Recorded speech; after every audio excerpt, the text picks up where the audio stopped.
if you are really grounded in love within yourself, then there's a spoke for career, there's a spoke for romance, there's a spoke for friendship, there's a spoke for body, there's a spoke for money, there's a spoke for, Yes. everything else. But you are the common denominator. You are the central character. You're the main character in the story of your life. Good Monday morning. Have you ever wondered how successful and happy people got their starts? Every success story begins somewhere, often more humbly than you'd expect.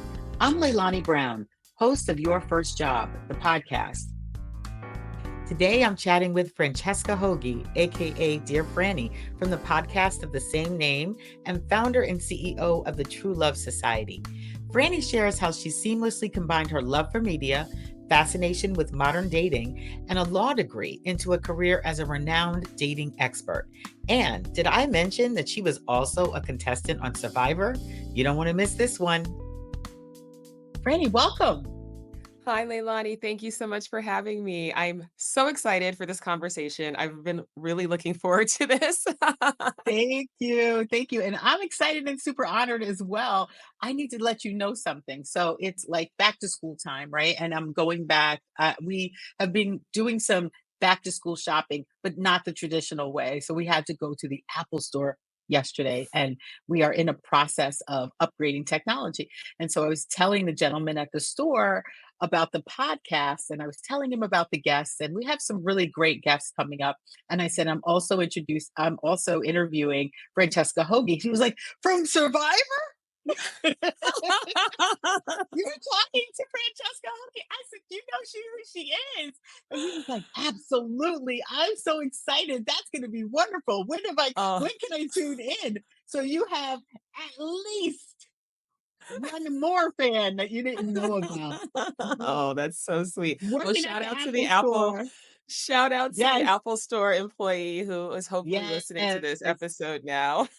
yes, It's so absolutely. funny. Shout out to him. Survivor Go is ahead. so global, and I really can't escape it. I mean, I go to other Yes. countries, I get recognized. I just got recognized on the street the other day. I was on the phone. This guy was walking by. He was on the phone. And he's like, "I know you, Francesca Survivor."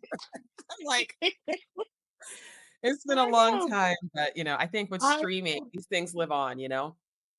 They do live on. I think that's a great place to start because it certainly Yeah, wasn't your first job, but yeah. I would love to know more about what compelled you uh, to apply and appear on Survivor and to participate not once but twice, Oh as I God, recall, in yes. the experience. No, I mean it wasn't all bad, but it probably.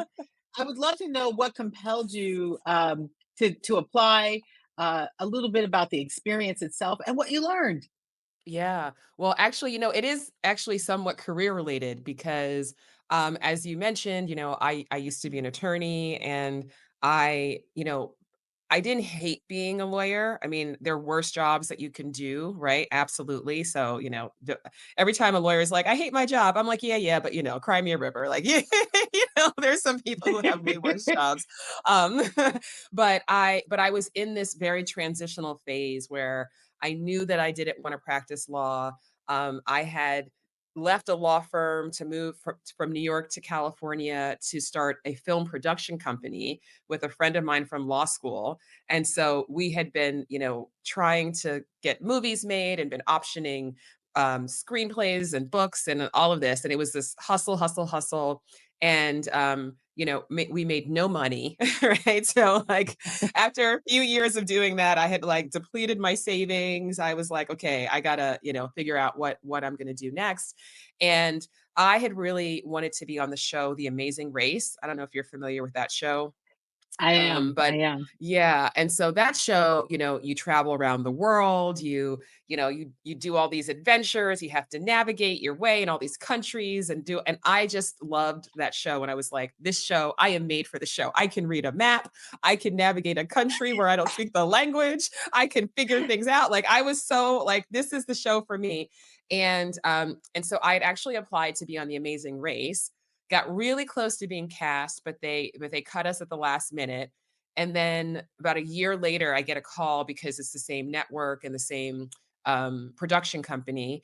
and they called me and they said, "Hey, we would love to have you on Survivor." And I was like, "No, no, no. That's not that's not the show I want to do. I don't want no, no, no. I don't want to starve on a beach and the backstabbing and this." I was like, "I want to travel around the world and have adventures."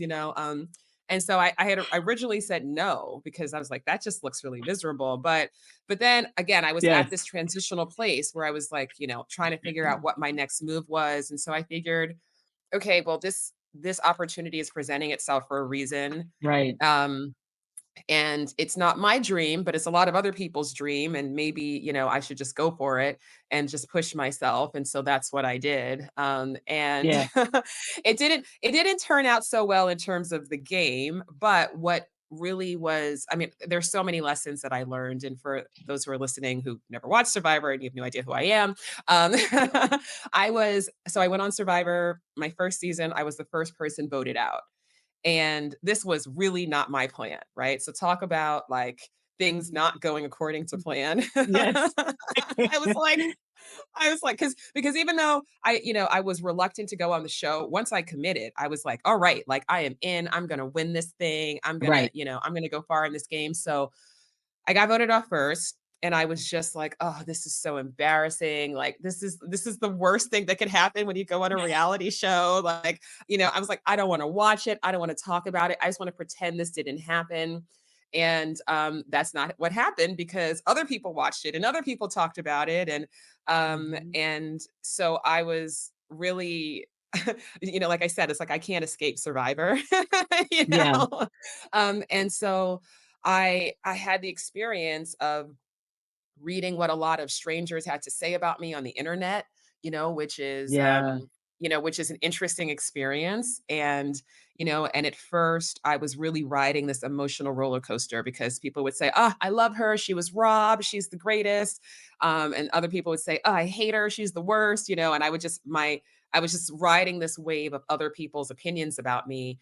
And one day, I there was this Survivor fan website, and there was a thread about me, and someone commented, "I hate her so much. I hope she gets cancer and dies." And Oh I my read it, and I God. was and I was like, "Huh. Well, that seems like a really ridiculous reaction to somebody Extreme, you don't." ridiculous, I was like, you know, unfounded. it was just What's like, wrong and with I was that like, person? exactly, and I was like, "Okay, this is not about me because, like, if you hate me that much, just be glad I got voted off the show, and why are you spending your one precious life talking about me on the internet?" And so Right. it was a Right. real aha moment for me of just realizing, like, what other people think of you is always a reflection of them. Yeah. And these are people that these are all strangers to me. So whether somebody says they love me, and I appreciate when people say that, that's very nice, but it's still not, they don't really love me. They don't know me, right? And if they say they Yeah. hate me, like, okay, you're entitled to your opinion, but again, you don't know me. And so that one comment wound up being so actually really transformative because it gave me so much freedom to not care about what people thought of me in a way that I That's a had never felt superpower. before. Yeah. That's a And superpower. I think that's really, really phenomenal. What I also love about the way you tell that story and the elements in that story is this idea of redirection and not rejection.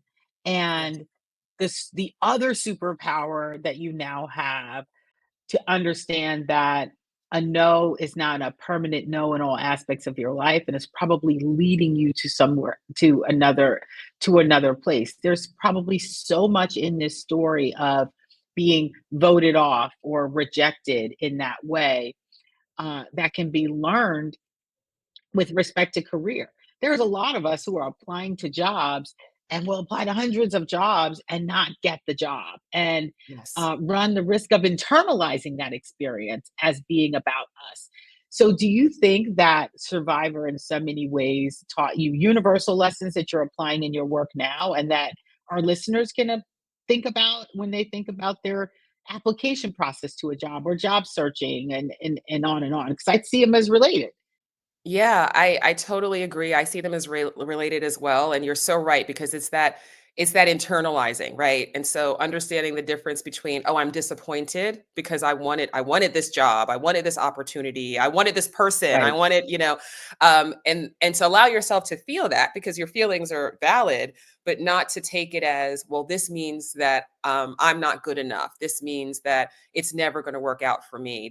So that it's that step of internalizing it that is really, really poison to our spirit because Yeah. then it holds you back. Then you start to feel like almost like a sense of desperation. You've got to take what you can get. You're not good enough. You're not worthy. So it was incredibly incredibly helpful. And I know that that I always say now, like, rejection isn't real, No, and it's not and real. and and what I mean by that, it's like, listen, not only have for those who are listening again, so that was my first season. So then they invited me back for a second season because I was like a very popular, I was like a fan favorite. And, they never invited anybody back who'd been the first person voted off, but they were like, the outcry, they want you back, please come back. And I was like, okay, well, what's the worst that can happen? Like it can't be any worse than the first time. Famous last words. So I go back for the second season and then I get voted off first again. And that was really like, okay, now this is a pattern, right? So for those people who are like, okay, you maybe you didn't get that one job that you really wanted, and you're like, okay, you're trying to talk psych Back yourself up up. again. It's okay, I can do it. Okay, here's this other job. And they were like, nope. And you're like, no, how is this happening to me again? So I had that, but it wound up being, and I think, this is what's really translatable for everyone, is that the I actually needed, and I see the beauty of it now. Like, I needed to Yeah. have these very dramatic experiences because it really got my attention, right?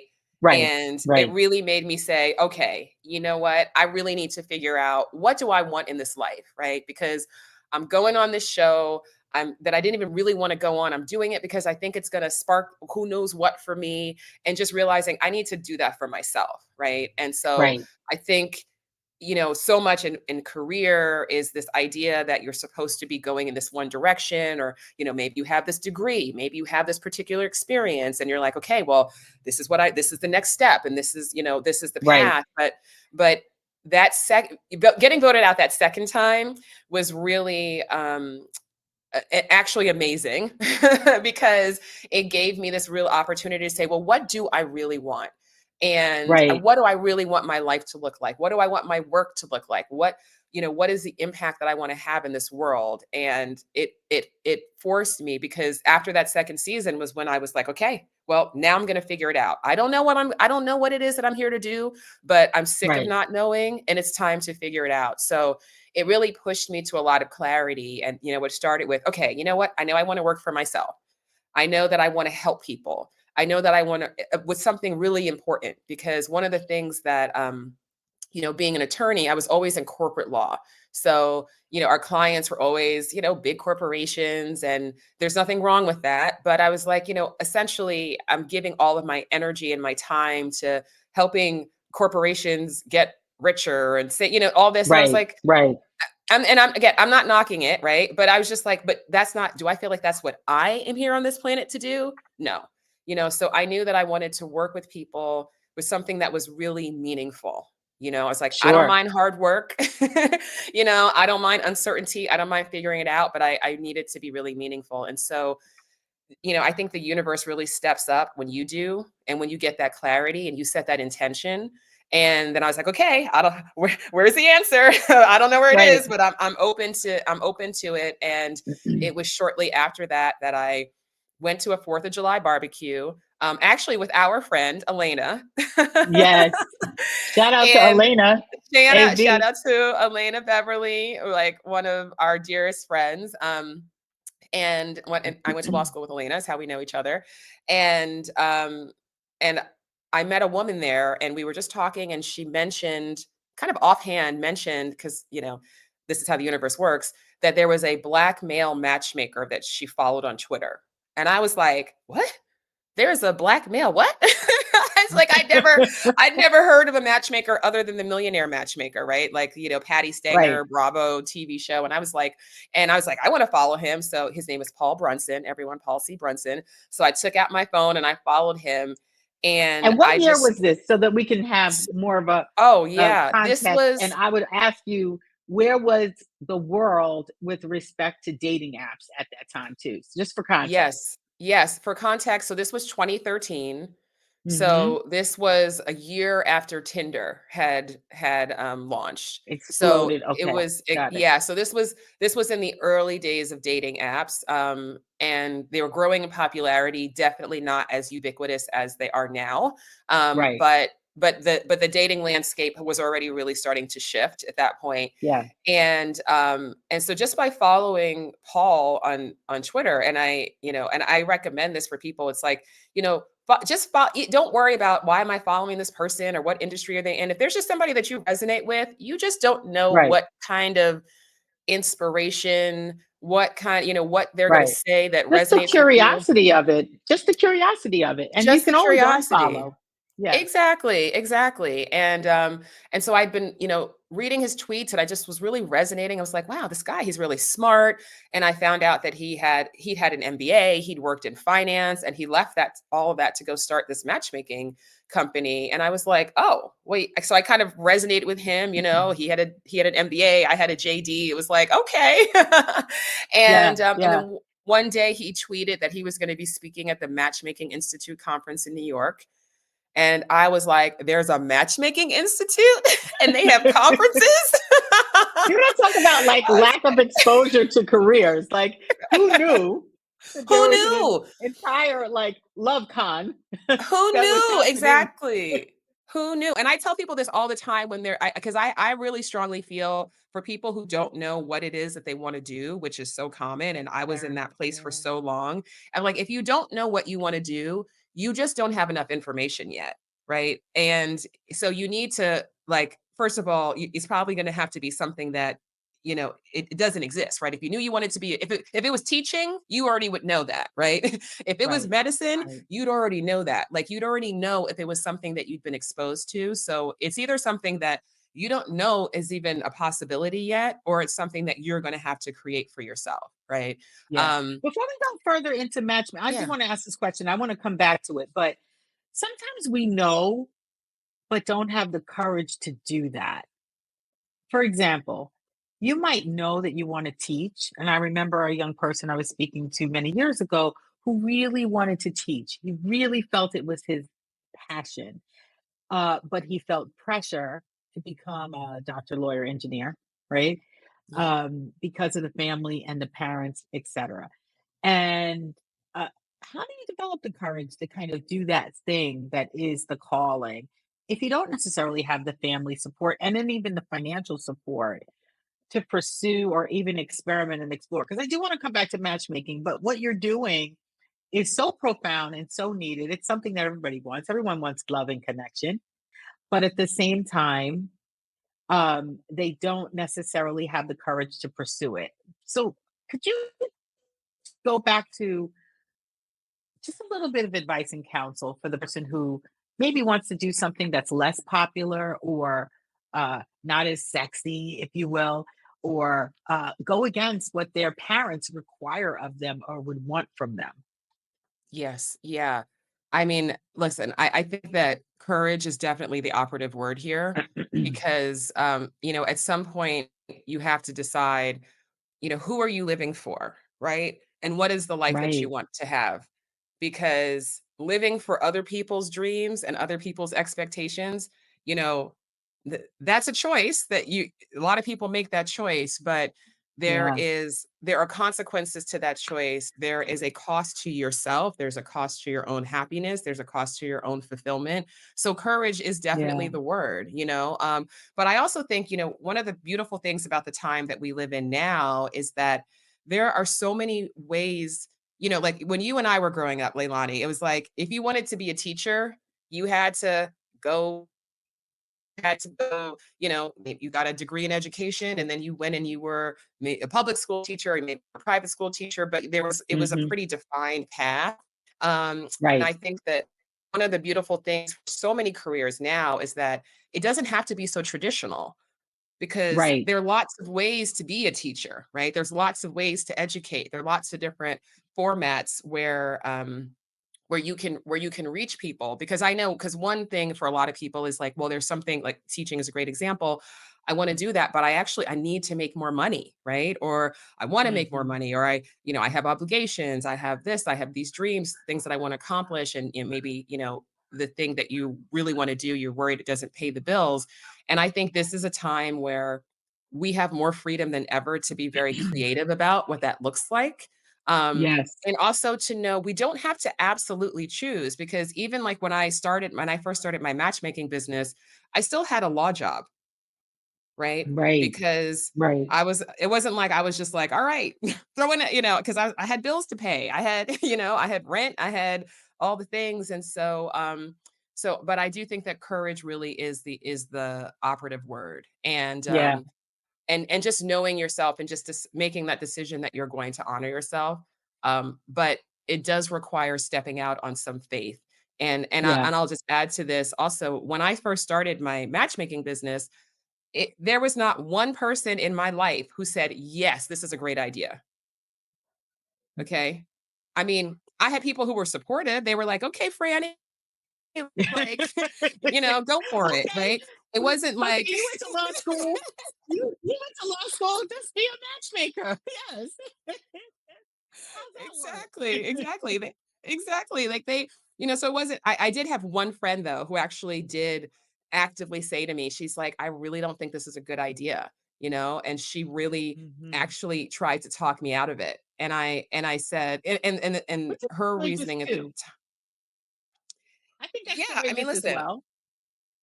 it is courageous. It is courageous. I mean, and I understood where she was coming from because to her it just seemed so like such a crazy thing to do, like, and I mean, I was dating someone at the time, but I wasn't in like my forever relationship, so she was like, well, it's not like you have the love of your life, so how can you do this? And so there was all of this, and I understood 100% where she was coming from. I wasn't mad, I wasn't offended. I said, honey, I totally understand your position, but this is what I feel called to do, and it's going to be okay. Like, so don't I worry. love that. I love that. So you go to Matchmaking Institute, you can talk about that, but I don't want to Yeah. accelerate through that unnecessarily. But Oh, no, you no. so go back to that. What was that experience for you? How So that did it is so I open your eyes? it opened my eyes, right? So I go to this conference and there's all these people there and they're just regular people whose job it is to help people find love. And I was like, these are just regular people, and it just I was like, if they can do it, I can do it. And so I decided I went to the Matchmaking Institute and I got my matchmaking certification and I went on Facebook and I said, hey everybody, I'm a matchmaker now. Send me your singles, I'm gonna introduce everyone to their perfect partner. It was very naive. But I like that. I like that line. That's a good tagline. That singles introduce you to your perfect partner. Yeah, but that's how I got my very first client. It was a friend of somebody who was, I was connected to on Facebook. So, it worked to launch me because I was like, oh, wow, Yeah. I got a client, somebody's paying me Yeah. money. This is really happening. Yeah. And, it just kind of grew from there. I just started writing and, blogging and, started doing media stuff and working with more clients and eventually transitioned. Actually went to work for Paul. I was his lead matchmaker and coach for his agency for a while. Um, Hmm. which was great because I got lots of experience there. And eventually, and again, this is part of the evolution of figuring things out. I realized that, the only people that we could successfully match were the people who were really open to being coached and really open to doing things differently versus the Hmm. person who's like, I want what I want. And now that I'm paying you, go find me, 20 options who meet this criteria, even if I've never met anyone Right. like this in real life, Right. So, Right. Right. Right. um, Right. and so I realized that coaching was really the secret sauce. And so I transitioned to coaching and now, I mean, gosh, at this point, I've been coaching for 8 years, 9 years. Yeah. Um, and, and that's just led me in so many different directions. It's led me to do so many more things than I ever could have imagined when I first went to that first Matchmaking Institute conference, Yeah. 11 years ago. And yeah, it's been a wild ride. I just finished my first book. It'll be out in spring of 2025. Congratulations. Name of the Thank book? Let's you. plug it. The book is called How to Name Find True Love. I mean, How to Find True Love. And ladies and so gentlemen, her the name of her organization is called the True Love Society. And yes. she's done so many things in those 8 to 10 years. So you are a now published author, almost published author. It will be Yes. happening very soon. I'm really excited. You're a TED talker. You are Yes. a Clubhouse phenom. We could talk Yeah, about talk shout out about to that a little bit. You Clubhouse. were shout out to Clubhouse. You were like the face of Clubhouse for what, a year? Not a year, but I was, yeah, a couple of months. I was the face of Clubhouse. Yeah. Quite a long time. First time they had a face of Clubhouse. And any number of things. What's the most surprising thing about this? I mean, certainly I wouldn't imagine when you applied to law school, you thought that this is going to be the career. What's been the most There's surprising thing? no way. If anybody had a crystal ball and it told me, I'd be like, that's ridiculous. How could I get from here to there? I don't even know how that would have been possible. But Absolutely. but Absolutely. that's the beauty of life, and how things unfold when you're just willing to be open. You're willing to say yes. You're willing to Mhm. be courageous. You're willing to take risks.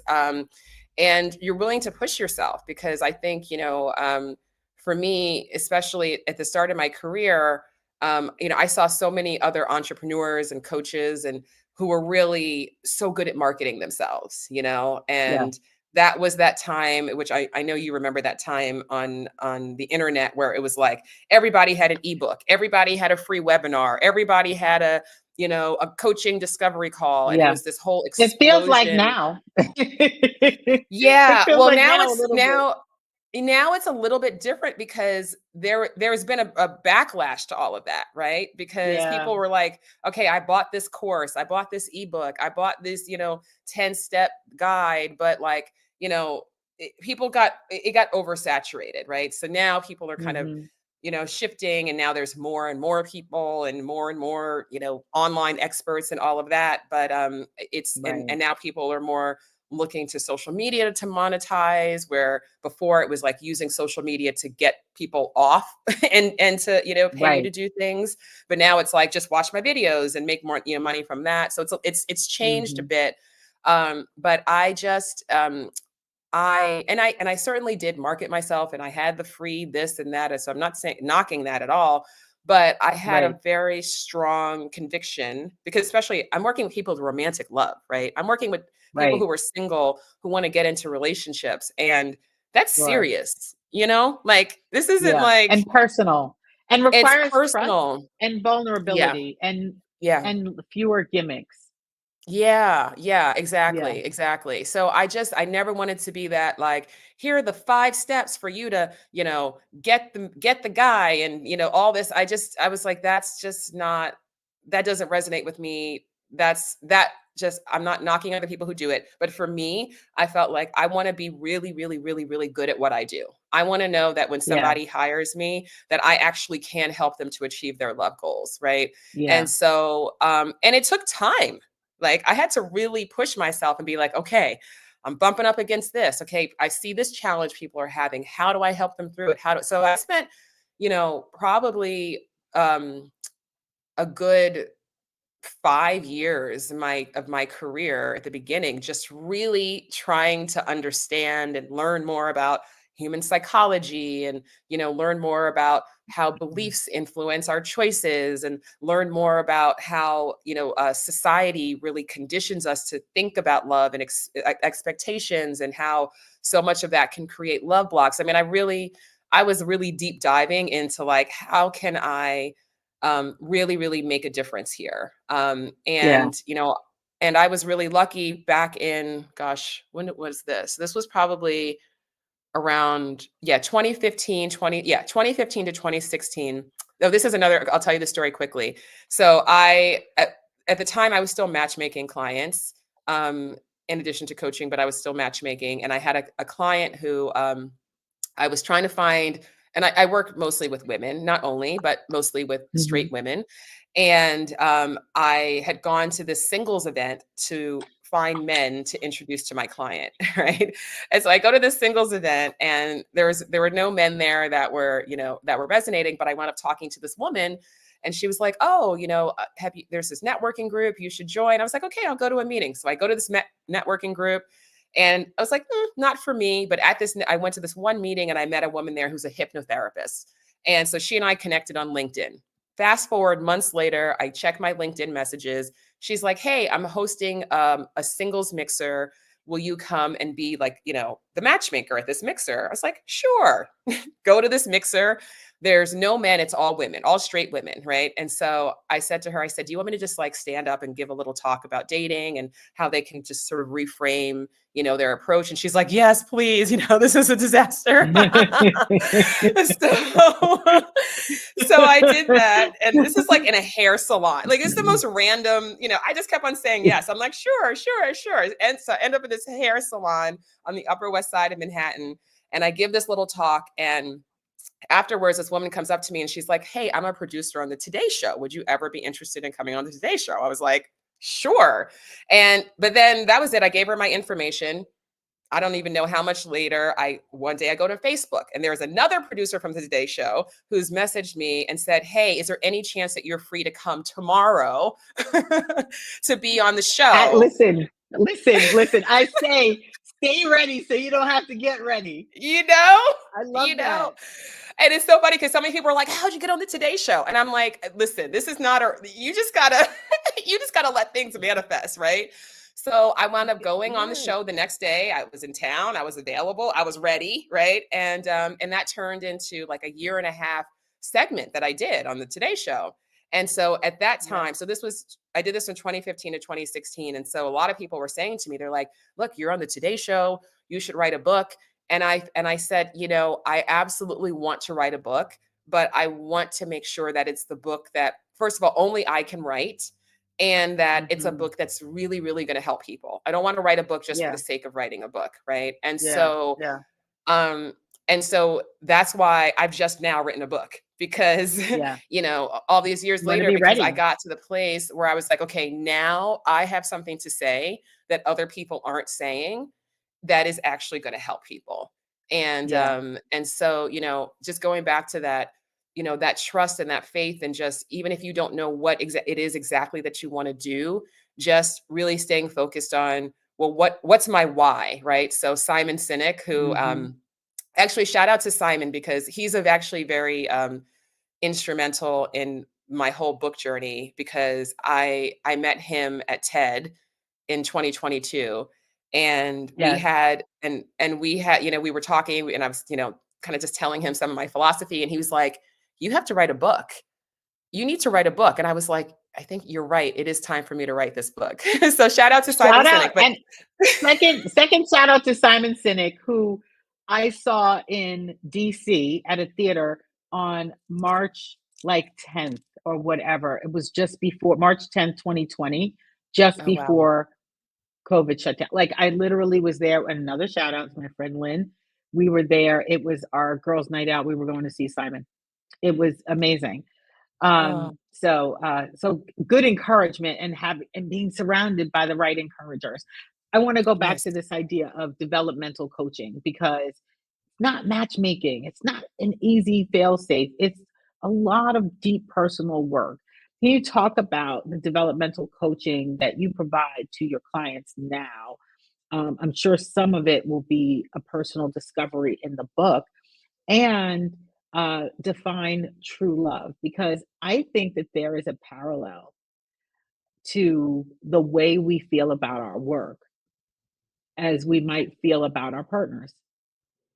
But I don't know Yeah. that that's how, but can you just Yeah. talk about the coaching that you do?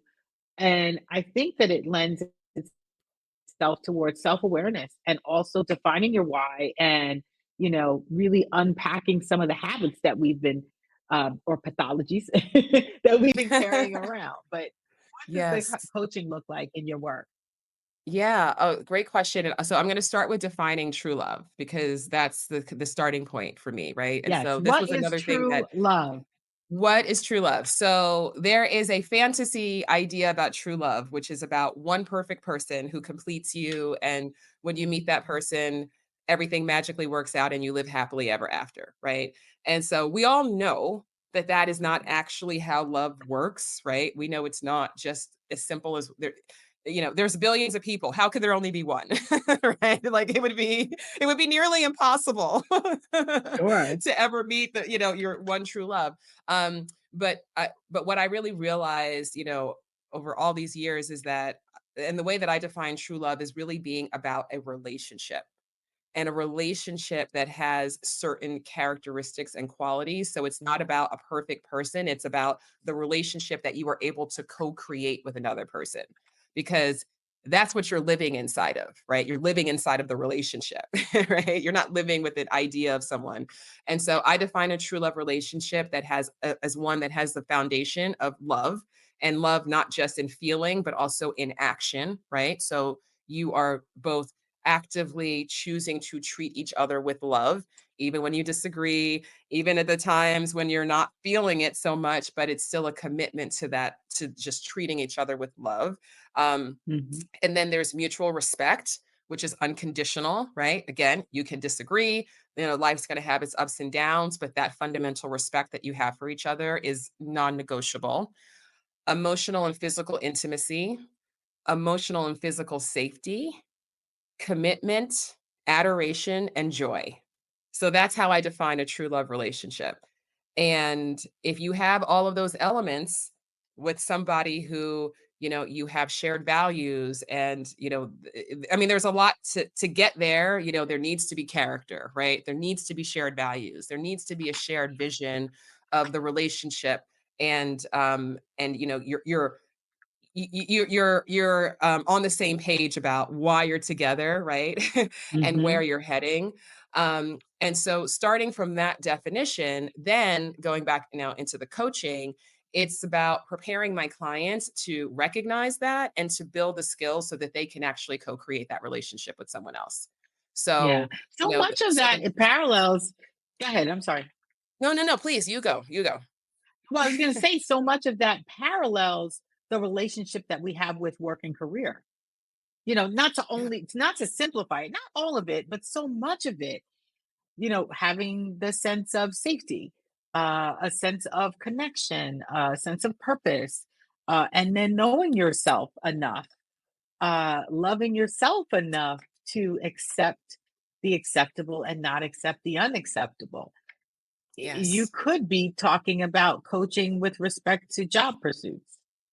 Yeah. Well, and that's right. And that's the thing is that we tend to think, we have these love hierarchies, right? It's like how I define it. And so we tend to put romantic love on this pedestal, Mhm. like it's in this special category. And so that's why you have people and the number of people that I have worked with and spoken to who've had this experience where they are quote in love with somebody that they don't like, right? Mm. They are pursuing a relationship with somebody who doesn't treat them well, right? Like it's Mhm. because in their mind it's like, oh, but it's romantic love, and it's like, well, would you put up with that from a friend? Would you put up with that from an employer? Would you put up with, but and Mhm. they're like, no, but it's romantic love, so that it's this special category. So one of the things that I talk about is really decentering romantic love, ironically, as a way of actually making it more accessible and really incorporating love holistically in your life because you're absolutely right. I mean, fundamentally, this is all a Trojan horse for self-love, right? And for Mhm. really knowing how to be kind to yourself, knowing that you are worthy of good things inherently. You don't have to prove your worth. You don't have to earn your worth. You don't like you are worthy because you are, right? So you're worthy of love, you're worthy of respect, you're worthy of kindness, right? You're worthy of intimacy, you're worthy of purpose. Like so it is all connected because the analogy that I use is like, if you think of like an old fashioned wagon wheel and in the center hub is you, right?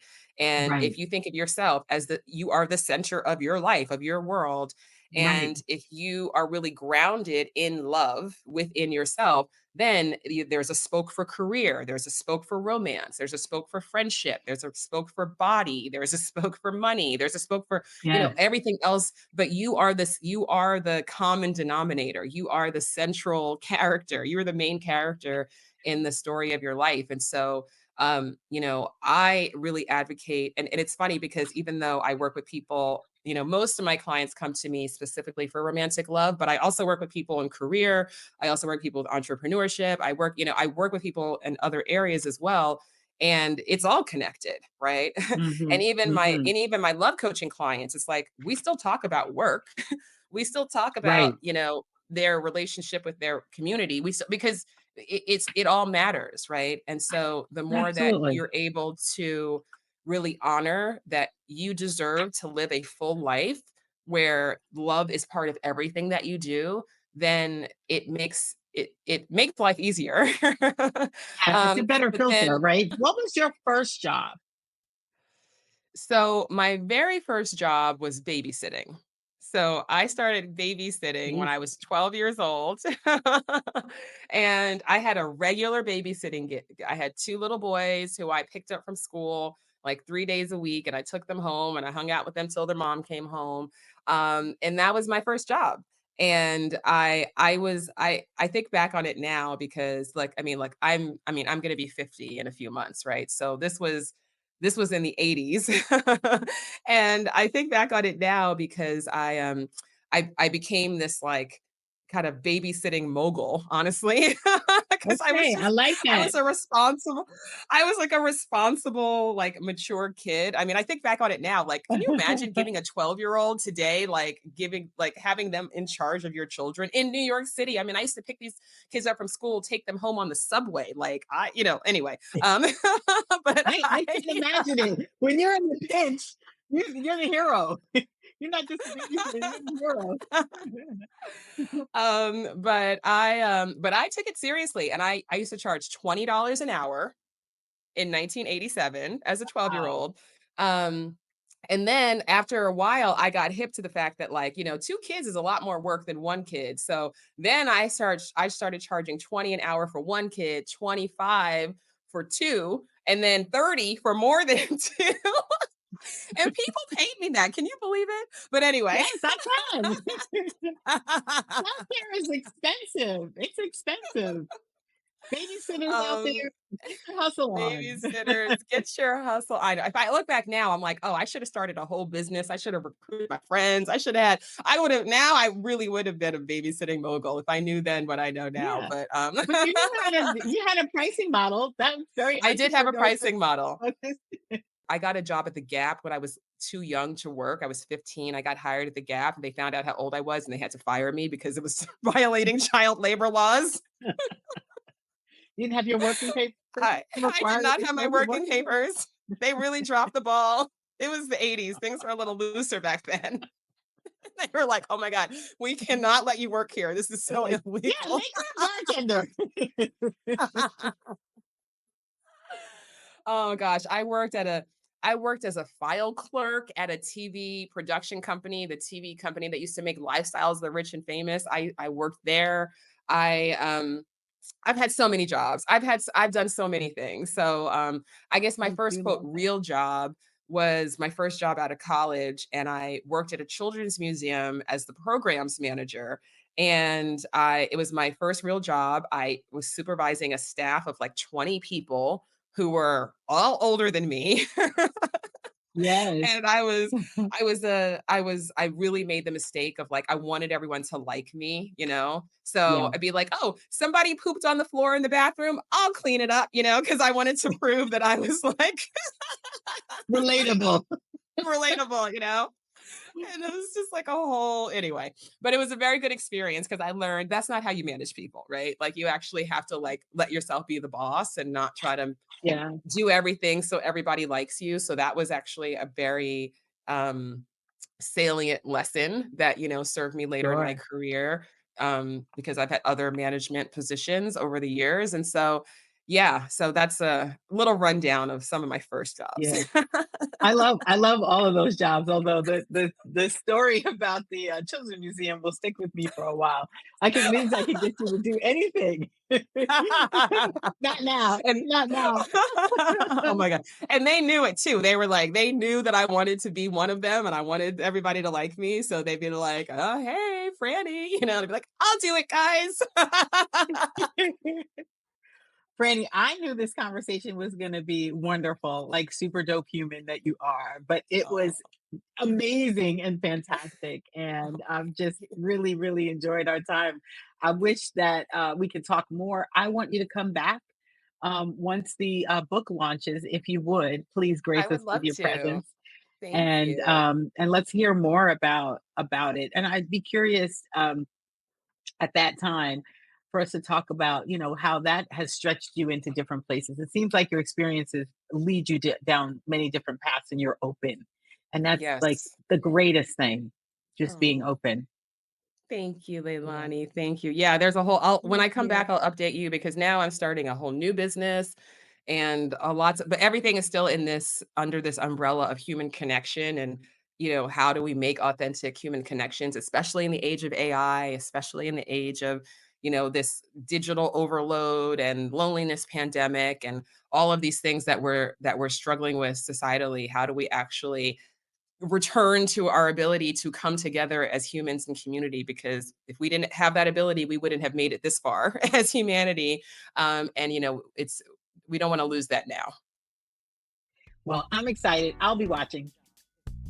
Your First Job is a production of Giant Steps LLC, a company working at the intersection of strategy, culture, career, and education. I'm Leilani Brown, CEO and host of the show. Many thanks to our executive producer, Sam Osborne, our production team at Relics Corps, and to Maxwell Brown for composing and producing our show music. You can learn more about our company and the podcast by visiting giantstepsllc.com. Thank you for listening.